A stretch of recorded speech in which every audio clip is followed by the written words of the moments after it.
दोस्तों नमस्कार, मैं Jitesh Kumar Meena infection control nurse आज आपके लिए फिर से एक हॉस्पिटल इन्फेक्शन कंट्रोल से रिलेटेड वीडियो लेके आया हूँ जो कि है पीपीई के ऊपर।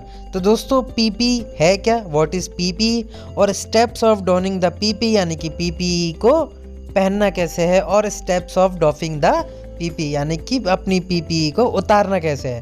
तो चलिए दोस्तों नेक्स्ट स्लाइड की ओर चलते हैं और मैं आपको बताता हूँ कि पर्सनल प्रोटेक्टिव इक्विपमेंट यानी कि पीपीई में वो कौन कौन सी चीज़ें आती हैं। तो दोस्तों सबसे पहला ग्लव्स, उसके बाद में आई प्रोटेक्शन, उसके बाद में गूगल्स या face shield, gown, mask, cap, shoe cover, jumpsuit. तो दोस्तों ये सारी चीज़ें हैं वो हमारी किस में आ जाती हैं, पर्सनल प्रोटेक्टिव इक्विपमेंट में। दोस्तों पीपीई की फुल फॉर्म क्या है, सेम पर्सनल प्रोटेक्टिव इक्विपमेंट। चलते हैं नेक्स्ट स्लाइड की तरफ। तो दोस्तों इसमें हम देख सकते हैं कि पीपीई का पर्पस क्या है। यहाँ पे बताया गया है purpose of PPE.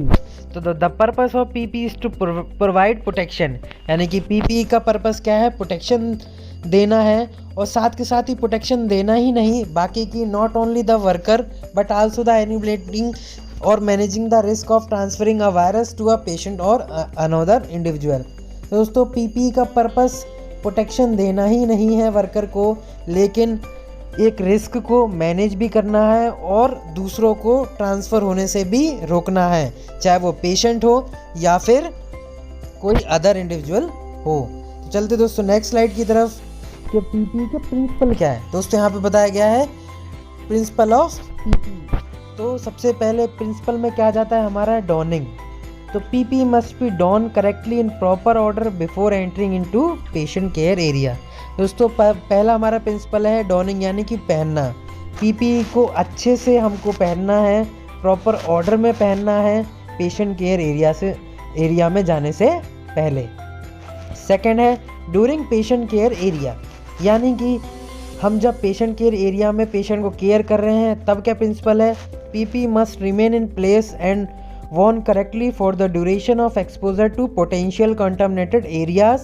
PP should not be adjusted during patient care. Don't adjust your eyeglasses, hair etc. Don't touch any part of your face. तो दोस्तों हमको सबसे पहले इन्होंने बता रखा है, हमको सबसे पहले अच्छे से पीपीई को डॉन करके यानी कि वियर करके जाना है और पेशेंट केयर एरिया में जाने के बाद आपको बिल्कुल भी एडजस्ट नहीं करना है, ना ही आई ग्लासेस को एडजस्ट करना है और अपने फेस के किसी भी पार्ट को तो बिल्कुल भी टच नहीं करना जब हम पेशेंट केयर एरिया में हैं तब। दोस्तों हमारा तीसरा प्रिंसिपल हो जाएगा वो है डॉफिंग यानी कि पीपीई को उतारना कैसे है। The removal of use PPE is a high risk process. दोस्तों इसमें लिखा है पीपीई को रिमूव करना एक बहुत ही हाई रिस्क प्रोसेस है, साथ में that requires a structured procedure and a designated area for removal to ensure protection. दोस्तों ये एक स्ट्रक्चर्ड प्रोसीजर है और इसके लिए एक हमेशा डेजिग्नेटेड एरिया होना चाहिए जहां हम अपनी पीपीई को उतार सकते हैं। PPE must be removed slowly, PPE को हमेशा आराम से बैठ के उतारना है and deliberately in the correct sequence to reduce possibility of self contamination और other exposure viruses such as Ebola.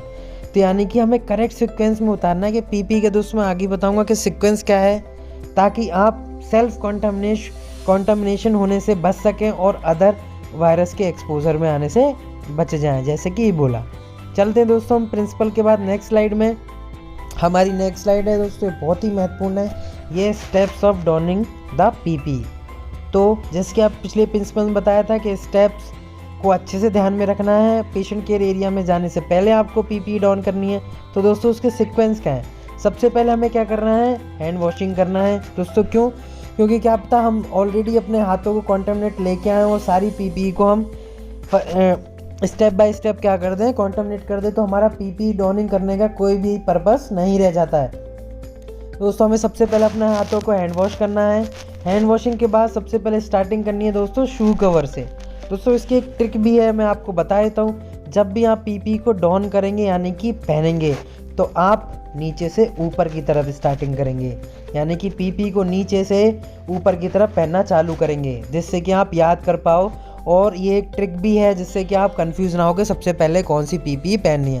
तो दोस्तों नीचे क्रम से स्टार्ट करते हैं, सबसे पहले shoe cover, then surgical gown, then N95 mask, then surgical cap, then goggles, face shield, then hand rub आपको करना है, देन इनर ग्लव्स और आउटर ग्लव्स। तो दोस्तों आप इसी सीक्वेंस में आपको पीपीई को पहनना है। सबसे पहले हैंड वॉशिंग करके आनी है, shoe cover, surgical gown, N95 mask, surgical cap, goggles या फेस शील्ड में से कोई एक, फिर हैंड रब करके इनर ग्लव्स और आउटर ग्लव्स। अगर आपको दोस्तों डबल पेयर ऑफ ग्लव्स पहनने हैं तो आप डबल पेयर ऑफ ग्लव्स पहन सकते हैं। उसके बाद में हम चलते हैं अपने नेक्स्ट स्लाइड की तरफ। इसमें दोस्तों आपको बताया steps of doffing the PPE. दोस्तों ये भी बहुत ही महत्वपूर्ण स्टेप्स है कि आपको पीपीई को डॉफ कैसे करना है। दोस्तों अभी मैंने पिछली स्लाइड में बताया था कि पीपीई को डॉफ करना बहुत ही एक हाईली प्रोसेस है। इसमें हम सेल्फ कंटामिनेट भी हो सकते हैं, इसलिए स्टेप बाय स्टेप जैसे बताएं वैसे ही आपको पीपीई को उतारना है। तो दोस्तों इसकी भी एक ट्रिक है, जैसे हमने पीपीई को पहना था उसके उल्टे क्रम में, यानी कि अपन स्टार्टिंग करेंगे ऊपर से नीचे की ओर उतारना पीपीई को। तो इसमें कुछ स्टेप्स ऐसे हैं जो हमें ध्यान में रखने हैं, बाकी का सेम इसका अलग से हो जाएगा कि किस तरीके से हमें पीपी को उतारना है। जैसे आपने पहना था दोस्तों उसी को रिवर्स करके हम लोग इसकी ट्रिक को समझ लेते हैं। सबसे पहले हमने आउटर ग्लव्स को उतार देना है। तो जैसे उसमें आउटर ग्लव्स लास्ट में पहने थे, हमने आउटर ग्लव्स को उतार देना है। लेकिन दोस्तों एक और चीज़ है, हमें between each step staff has to do hand hygiene with hand rub. तो बीच में सभी स्टेप्स के बीच में आपको क्या करना है, हैंड हाइजीन करना है हैंड रब से, ताकि आप अच्छे तरीके से पीपी उतार तो रहे हो लेकिन बीच में हैंड रब करोगे तो आपको बहुत ही कम चांस ही नहीं रहेंगे कि आप अपने आप को सेल्फ कॉन्टामिनेट कर लो। दोस्तों सबसे पहले आउटर ग्लव्स के ऊपर ही आपको क्या करना है, हैंड रब करना है। उसके बाद गूगल्स या फेस शील्ड में से कोई एक चीज़ उतारनी है, फिर surgical cap, then gown, then shoe cover, then हमने इनर ग्लव्स पहने थे वो, देन उसके बाद में N95 मास्क, देन हमको लास्ट में क्या करना है, हैंड वॉशिंग करनी है, फिर शावर ले लेना है। दोस्तों इसमें दो चीज़ जो है ध्यान रखने वाली बात थी कि हमने आउटर ग्लव्स के बाद जब हम उल्टे क्रम में चले थे तो इनर ग्लव्स को बिल्कुल भी उसके बाद नहीं उतारना है। सेकंड, N95 मास्क को हम सबसे लास्ट में उतारेंगे ताकि एक्सपोजर का चांस बहुत ही कम हो जाए। ये दो चीज़ आपको ध्यान में रखनी है। बाकी जैसे आपने पीपी को डॉन किया था यानी कि पहना था, उसके ही उल्टे क्रम में आपको पीपी को उतारना है, यानी कि ऊपर से स्टार्ट करेंगे उतारना नीचे की साइड। दोस्तों आपको ये स्टेप ये बहुत अच्छे से याद हो गए होंगे इस ट्रिक से। ऐसे ही आपको अपनी पीपी को डॉफ करना है ताकि आप अपने आप को सेल्फ कॉन्टामिनेट होने से बचा सकूं। इसके बाद में दोस्तों मैं आपको नेक्स्ट स्लाइड में देके चलता हूँ कि अगर दोस्तों आपको कोई भी यहाँ पे क्वेरी या क्वेश्चंस हैं रिलेटेड टू दिस पीपीटी तो दोस्तों आप मुझे यहाँ पे कमेंट सेक्शन में पूछ सकते हैं कि सर मुझे यहाँ पे समझ नहीं आया, या फिर इस पीपी के बाद में हम क्या पहनेंगे, कैसे उतारेंगे सर, ये हमें समझ में नहीं आया। तो बिल्कुल भी आप घबराएं नहीं, कमेंट सेक्शन में आप सिर्फ कमेंट कर दें और मैं सारे कमेंट्स का आंसर आपको इस वीडियो के कमेंट बॉक्स में दूंगा। दोस्तों अगर आपको ये वीडियो अच्छी लगी हो तो कृपया इसको लाइक एंड शेयर भी कर देना, साथ में ही सब्सक्राइब भी कर देना ताकि आने वाली आप ऐसी कोई भी अच्छी वीडियो को मिस ना कर पाओ, सबसे पहले ये वीडियो आप तक पहुंच जाए। Thank you.